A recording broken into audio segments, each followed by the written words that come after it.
কেউ এটাকে সাম্যবাদ বলে বিবেচনা করার চেষ্টা করছেন, কিন্তু আসলে তো তা নয়। তাদের সমাজতন্ত্রের মূল থিমটাই হলো আল্লাহকে অস্বীকার করা। Rule by eternal laws of iron, there is no God. এই কারণেই কিন্তু আজকে যেহেতু নতুন বাংলাদেশ গঠনের যে প্রস্তাবনা আসছে, যে বন্দোবস্ত তৈরি হচ্ছে, সেই বন্দোবস্ত করার শুরুতেই সংবিধানটাকে নতুন করে সংস্কার করা অথবা নতুন করে রচনা করার প্রসঙ্গটা চলে আসছে। সংস্কারটা কিসের ভিত্তিতে হবে? ইসলামের ভিত্তিতে হবে। সংখ্যা গরিষ্ঠ মুসলিম এখানে, সেই জন্য তাদের ভিত্তিতে হবে, এবং অমুসলিম নাগরিকদের অধিকার সেখানে সংরক্ষণ করার জন্য যেসব পয়েন্টগুলি থাকা দরকার সেগুলি সেখানে সংযুক্ত করতে হবে। বিগত 53 বছর ধরে আমরা এই বিষয় নিয়ে বারবার আলোচনা করেছি, এবং যারা এই ধরনের সংবিধান রচনা করেছেন তারাও কিন্তু একটা ব্যাখ্যা দেওয়ার চেষ্টা করেছেন যে না, এটা আসলে ইসলামের সাথে সাংঘর্ষিক না, অনেক কথা বলার চেষ্টা করেছেন। তবে আমরা যেটা বলতে চাইবো যে 71 সালের সেই সংবিধান নিঃসন্দেহে বাংলাদেশের জনমানুষের চেতনার প্রতিফলন ঘটায় না। আত্মাহারিক টিভি, ওহির আলোই উদ্ভাসিত জীবনের জন্য। বাংলাদেশে নতুন করে সংবিধান লেখার কথা উঠছে, এই প্রশ্নটি উঠছে কেন? এর কারণগুলো আপনি কি মনে করছেন? বিসমিল্লাহ, আলহামদুলিল্লাহ, ওয়াসসালাতু ওয়াসসালামু আলা রাসূলিল্লাহ ওয়া আলা আলিহি ওয়া সাহবিহি ওয়া মান ওয়ালা। আন্তরিক ধন্যবাদ জানাচ্ছি আত্মাহারিক টিভিকে। আজকে যে প্রসঙ্গ নিয়ে আলোচনা এসেছে, সংবিধান সংস্কার এবং সেই সাথে জাতীয় সঙ্গীত এবং সেই সাথে একটা যে অংশীদারিত্বমূলক সমাজ গঠনের একটা প্রস্তাবনা চলছে বা একটা বন্দোবস্ত করার আয়োজন চলছে, সেই প্রেক্ষাপটে আজকে আমরা এই সংলাপে উপস্থিত হয়েছি। প্রথম যে প্রশ্নটি আমাকে করা হয়েছে যে সংবিধান নিয়ে যে আলোচনাটা উঠেছে, এটা কেন উঠলো? আসলে বাংলাদেশের যে সংবিধান, এই সংবিধান নিয়ে আলোচনা অনেক পূর্বের।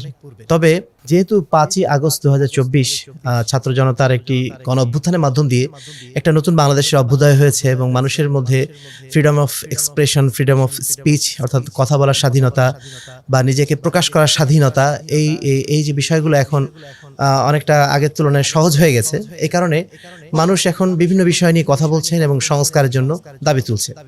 তো সংবিধান নিয়ে যে আলোচনা আমাদের বহু পূর্ব থেকে ছিল, যে বাংলাদেশের সংবিধান যে নীতির উপর ভিত্তিশীল, সেই নীতিগুলো আসলে বাংলাদেশের জনমানুষের প্রতিনিধিত্ব করে কিনা, বাংলাদেশের জন্মটা কোথা থেকে হয়েছিল এবং বাংলাদেশের মানুষ তাদের কোন পরিচয়ে পরিচিত হবে, এইটা যদি আমরা জানতাম বা এটা নিয়ে যদি আমরা আমাদের আলোচনাগুলো যদি প্রাসঙ্গিক থাকতো, তাহলে নিঃসন্দেহে আমরা বুঝতে পারতাম যে আমাদের যে বর্তমান সংবিধান যে নীতির উপর প্রতিষ্ঠিত, এটা সম্পূর্ণ আমাদের জনচেতনার বিপরীত। কারণ বাংলাদেশ 71 সালে মূলত জন্ম নেয়নি, বাংলাদেশের জন্ম আরও আগে। 1947 সালে মূলত যে নতুন পাকিস্তান হয়েছিল, অর্থাৎ পূর্ব পাকিস্তান এবং পশ্চিম পাকিস্তান মিলে যে পাকিস্তানের জন্ম হয়েছিল, এটা মূলত ইসলামী চেতনার উপরে, মুসলমানদের জাতীয়তাবাদের ভিত্তিতে, মুসলমানদের জন্য একটা নির্দিষ্ট ভূখণ্ড প্রয়োজন, সেই দাবি থেকেই কিন্তু বাংলাদেশের জন্ম। নাহলে বাংলাদেশ কিন্তু পশ্চিম বাংলার সাথে যুক্ত ছিল, একই বাংলা হিসাবে যুক্ত ছিল। এখানে আলাদা করার প্রয়োজনটা হয়েছিল একটাই কারণ, যে এখানে মুসলমানরা আলাদাভাবে বসবাস করবে। সেই মূলনীতির উপরে, সেই আত্মপরিচয়ের উপর নির্ভর করেই 48 সালে বাংলাদেশ ভারত থেকে বিচ্ছিন্ন হয়েছিল। কিন্তু দেখা গেল 1971 সালে যখন বাংলাদেশ পশ্চিম পাকিস্তানের জুলুমের বিরুদ্ধে, যেমনভাবে আজকে 5ই আগস্টে একটা জুলুমের বিরুদ্ধে জনগণের একটা অভ্যুত্থান হয়েছিল, ঠিক ওই রকমই একটা অভ্যুত্থান ছিল 1971 সালে। তো সেই ক্ষেত্রে নিঃসন্দেহে আমরা জুলুমের বিরুদ্ধে প্রতিবাদ করেছিলাম। সেই জুলুমের বিরুদ্ধে প্রতিবাদ করার কারণে যেটা পরবর্তীতে হলো, যে জুলুমের বিরুদ্ধে প্রতিবাদ করে একটা রাষ্ট্র আমরা পেলাম, কিন্তু এই রাষ্ট্রের মূলনীতিগুলা, অর্থাৎ যেই আদর্শের উপরে এই রাষ্ট্র প্রতিষ্ঠিত হয়েছিল, সেটাকে কেন আমরা ভুলে যাব? কিন্তু দুর্ভাগ্যজনক বিষয় হচ্ছে, যেহেতু আমাদের পার্শ্ববর্তী দেশ তারা এই যুদ্ধের পিছনে বা এই অভ্যুত্থানের ক্ষেত্রে তারা সহযোগিতা করেছিল, তারা মনে করেছিল তাদের এখন আধিপত্য এই বাংলাদেশের উপর বিস্তার করা যাবে, এবং সেই কারণেই নতুন বাংলাদেশে তারা নিজেদের আধিপত্য বিস্তারের যে একটা নীল নকশা এটা ছিল, তার মধ্যে প্রথমেই তারা যেটা বাস্তবায়ন করেছিল সেটা হচ্ছে সংবিধানকে তাদের মতো করে রচনা করে নেওয়া। এবং এই সংবিধান রচনা তারা দায়িত্ব এমন ব্যক্তিদেরকে দিল যারা অ্যাকচুয়ালি এই স্বাধীনতা আন্দোলনের সাথে ওইভাবে যুক্ত ছিলেন না। যেমন বর্তমানেও কিন্তু এই কথাগুলো অনেকগুলো আসছে, যাক আমি সে প্রসঙ্গে পরে আসছি। আমি যেটা বলতে চাচ্ছি যে 71 সালে যে সংবিধান রচনা করা হয়েছিল ডক্টর কামালের মাধ্যম দিয়ে, সেই সংবিধানের মূল নীতি নির্ধারণ করা হয়েছিল 4টা বিষয়ে: জাতীয়তাবাদ, গণতন্ত্র, সমাজতন্ত্র এবং ধর্মনিরপেক্ষতাবাদ। ধর্মনিরপেক্ষতাবাদ, এই মূল 4টি নীতি নিয়ে আসা হয়েছিল, 4টি মূলনীতি। যে 4টি মূলনীতি বাংলাদেশের মানুষের চেতনার সাথে মানে মিল ছিল না, মিলে না, সাংঘর্ষিক ছিল। এবং মূল কথা হচ্ছে আমরা যে ইসলামের পরিচয় নিয়ে যে আমরা বাংলাদেশ পেয়েছি, সেই ইসলামের কোনো খোঁজ ছিল না সেখানে।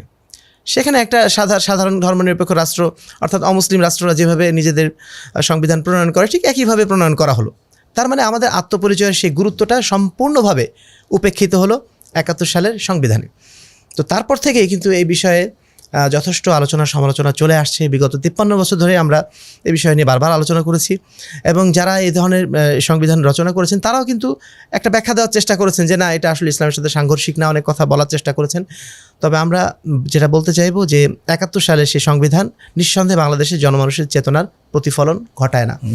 এবং সেই কারণেই কিন্তু আজকে যেহেতু নতুন বাংলাদেশ গঠনের যে প্রস্তাবনা আসছে, যে বন্দোবস্ত তৈরি হচ্ছে, সেই বন্দোবস্ত করার শুরুতেই সংবিধানটাকে নতুন করে সংস্কার করা অথবা নতুন করে রচনা করার প্রসঙ্গটা চলে আসছে, এবং এই প্রসঙ্গটা খুবই বাস্তবসম্মত এবং এটা আসাটাই উচিত। আচ্ছা, তার মানে আমরা বুঝতে পারলাম তার কথা থেকে যে শুরু থেকেই ইসলামের ভিত্তিতে যে রাষ্ট্র হলো, পরবর্তী সময়ে যে ইসলামের কথাগুলো সেখানে থাকবে বা ইসলাম যেভাবে চলতে বলে সে জিনিস থাকবে, সেগুলো এই সংবিধানে আমরা পাচ্ছি না বা আমরা পেলাম না, বরঞ্চ ইসলামের বিপরীত।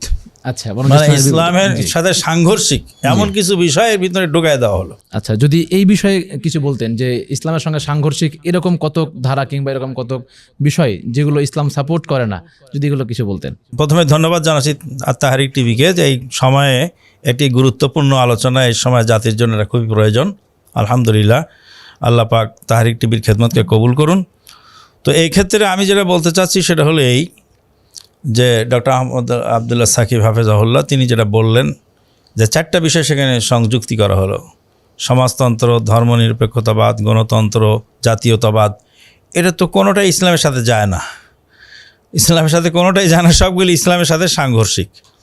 সমাজতন্ত্রের কথাই বলেন, যদিও তার ব্যাখ্যা বিভিন্নভাবে অনেকেই দিচ্ছেন, কেউ এটাকে সাম্যবাদ বলে বিবেচনা করার চেষ্টা করছেন, কিন্তু আসলে তো তা নয়। তাদের সমাজতন্ত্রের মূল থিমটাই হলো আল্লাহকে অস্বীকার করা, rule by eternal laws of iron, there is no God. এই থিমের উপরেই সমাজতন্ত্র। গণতন্ত্র যেটা বলা আছে, গণতন্ত্রের মধ্যে তো অনেক ধরনের সমস্যা।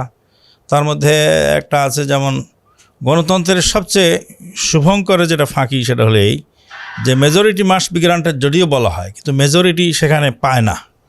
কেন পায় না এটা সুন্দর করে বুঝালে বুঝতে পারবেন। ধরেন যে একটা ভোট কেন্দ্রে 1000 ভোট আছে, আর সেখানে প্রার্থী হলো 10 জন।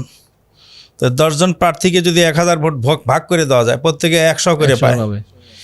তো এবার যে 101 পাবে সে মেজরিটি মাস্ট বি গ্রান্টেড, সে গ্রান্ট হয়ে গেল।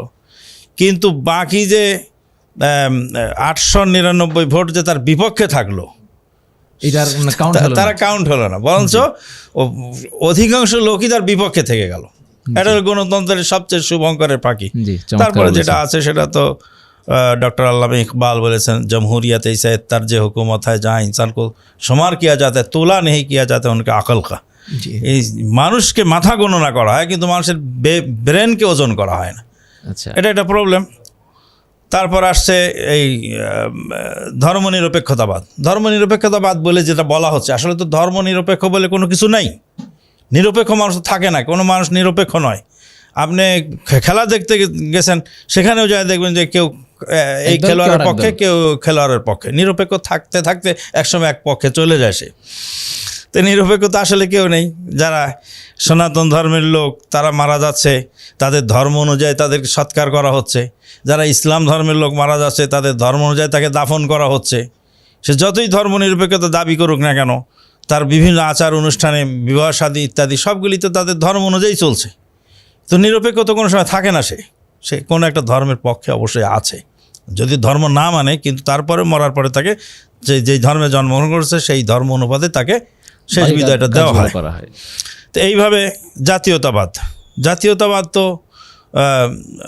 ইসলামের সাথে সম্পূর্ণ সাংঘর্ষিক। তো জাতীয়তাবাদ, গণতন্ত্র, সমাজতন্ত্র, তো এগুলি যেহেতু ইসলামের সঙ্গে সাংঘর্ষিক, মূলত ইসলামটাই এমন একটি কমপ্লিট কোড অফ লাইফ যেটাতে এই যেই সুযোগ সুবিধাগুলি তারা বলছে তার চেয়ে বেশি সুযোগ সুবিধা সেখানে দেওয়া আছে। এবং সেখানে প্রত্যেকটা নাগরিকের অধিকারের কথাও কিন্তু বলা আছে। নাগরিকের অধিকারের কথা বলা আছে। ইসলাম আমাদেরকে শিখিয়েছে, মুসলিম জাহানের খলিফা ওমর ইবনুল খাত্তাব রাদিয়াল্লাহু তাআলা আনহু তার ভৃত্যকে উঠে চড়িয়ে দিয়ে নিজে টেনে নিয়ে যাচ্ছেন। তো এর চেয়ে আর সাম্যতা, এর চেয়ে সমতা, এর চেয়ে অধিকার প্রতিষ্ঠা আর কে করেছে, কখন করেছে? তো কাজেই আমাদের দাবি, আমরা যদি ইসলামকেই এখানে প্রাধান্য দেই, কারণ এখানে সংখ্যাগরিষ্ঠ মুসলিম জনগোষ্ঠী।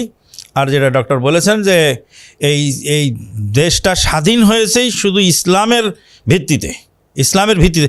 আজকে যদি এই পার্শ্ববর্তী রাষ্ট্রের সাথে আমরা বিলীন হয়ে যেতাম, তা আজকে যারা নেতৃত্ব দিচ্ছে তারা তো এই নেতৃত্বের আসনে আসতে পারতো না, তাদের আসার কোনো সুযোগই ছিল না। কাজে সেই ক্ষেত্রে আমাদের দাবি যে সংবিধান এই বিগত 53 বছরের ভিতরে 16 বার বা 17 বার সংশোধনী আসছে। এই যে সংশোধনী আসছে, একবার এটা আসছে, একবার ওটা আসছে, একবার বিসমিল্লাহ সংযুক্ত করা হচ্ছে, একবার বিসমিল্লাহকে করা হচ্ছে। তো বিসমিল্লাহ দিয়ে শুরু করার পরে তারপরে যায় সেখানে এই গণতন্ত্র, ধর্মনিরপেক্ষতাবাদ, সমাজতন্ত্র এগুলি চলছে। তো তার মানে হলো বিসমিল্লাহ পড়লাম, তারপর মদ খেয়ে নিলাম আমি, তো লাভ হলো না তো কিছু।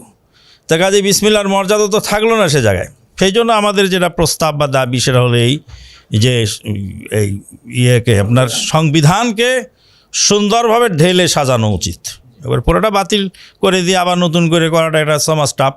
ওই জন্য এটাকে যদি সংস্কার করা যায়, সে সংস্কারটা কিসের ভিত্তিতে হবে? ইসলামের ভিত্তিতে হবে। সংখ্যাগরিষ্ঠ মুসলিম এখানে, সেই জন্য তাদের ভিত্তিতে হবে। এবং অমুসলিম নাগরিকদের অধিকার সেখানে সংরক্ষণ করার জন্য যেসব পয়েন্টগুলি থাকা দরকার সেগুলি সেখানে সংযুক্ত করতে হবে। তাতে আশা করা যায় আমরা একটা ভালো এবং সুন্দর গ্রহণযোগ্যতা পাবো। জি, ধন্যবাদ।